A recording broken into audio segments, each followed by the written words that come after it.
Hi, this is Carl Van Roon. I'm here at Van Roon Martial Arts and I'm going to be taking you through defenses to the sidekick.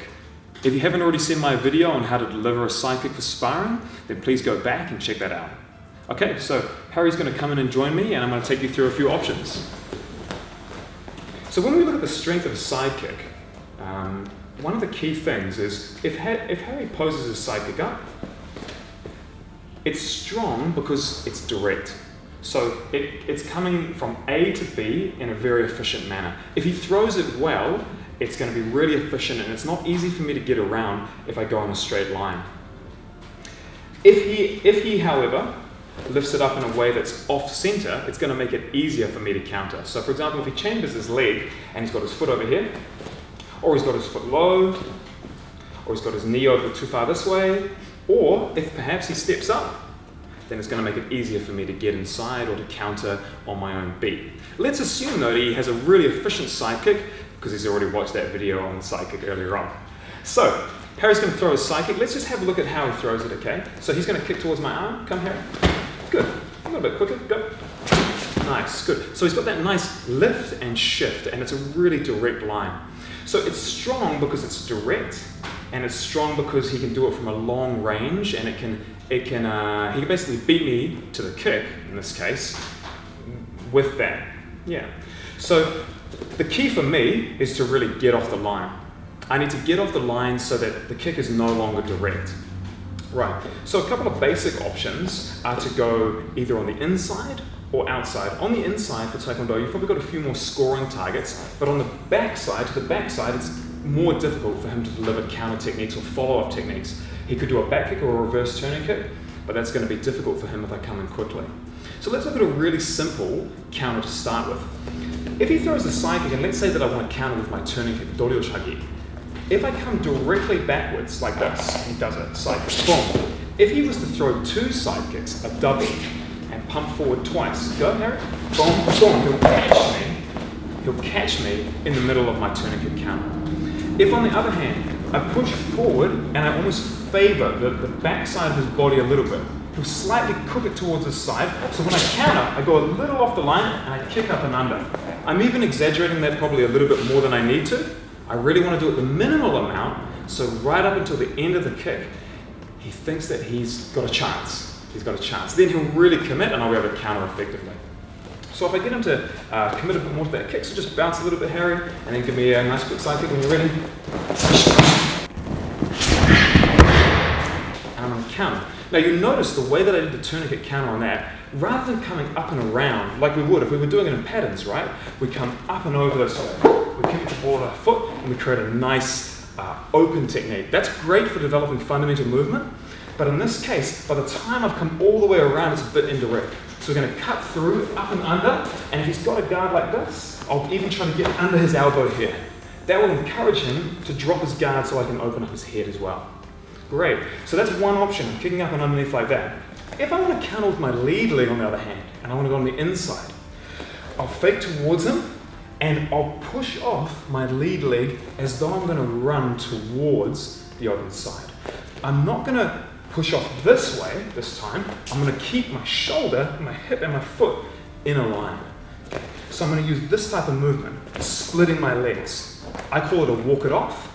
I'm going to put my foot behind me and propel off the ball of my foot towards the open side and move across. From that position, I've got different options. So if Harry just kicks slowly, I'm going to push off the side here, and as my leg chambers through, I could kick with my lead leg here, or maybe up for a hook kick or high turning kick. So in this case, I'll opt to do a hook kick. Let's have a look at him go a little quicker.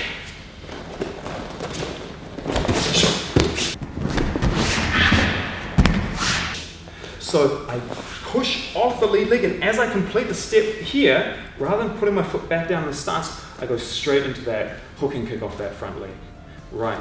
So once again, both of those rely on using angles to make the side kick indirect, so he can't stack behind it.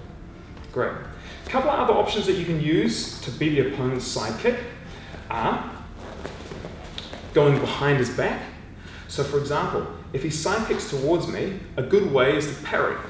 If he's side kicking, I'm going to parry like this. Now you'll notice I have to be careful about not pushing in and opening the front side of my body.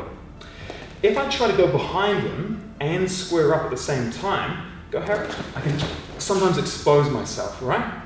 Also, another thing that can do by going directly into the parry this way is if he does a high turning kick, he can catch me in the middle of my attempt to counter him.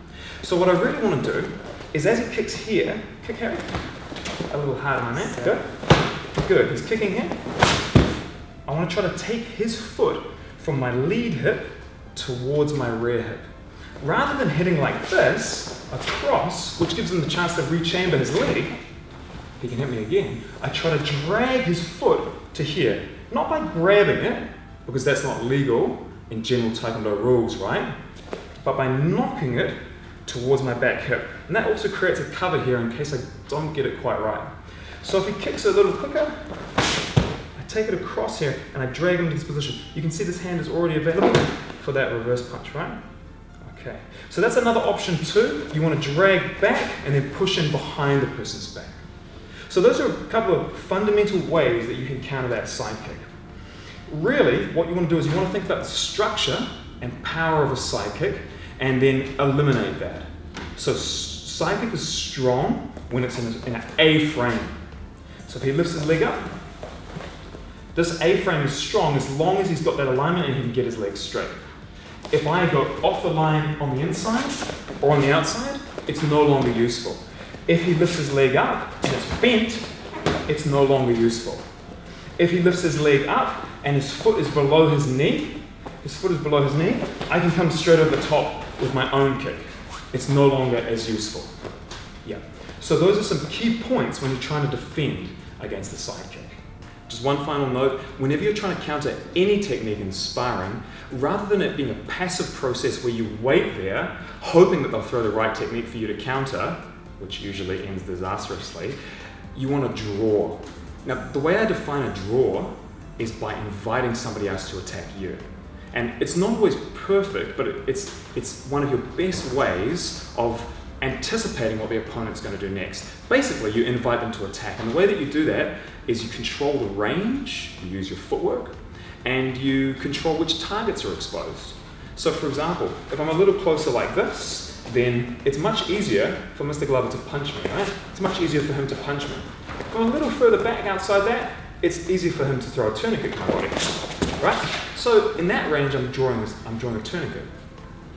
And in this case with the side kick, if we're trying to counter it, and I'm standing in one spot like this, waiting, and he suddenly kicks, I'm kind of at his beck and call, right? What I want to do is I want to present the target and take it away on my terms, right? So I get him into sort of a rhythm, almost like he's jumping over a skipping rope, where he's not forced, but he's invited to kick when I tell him.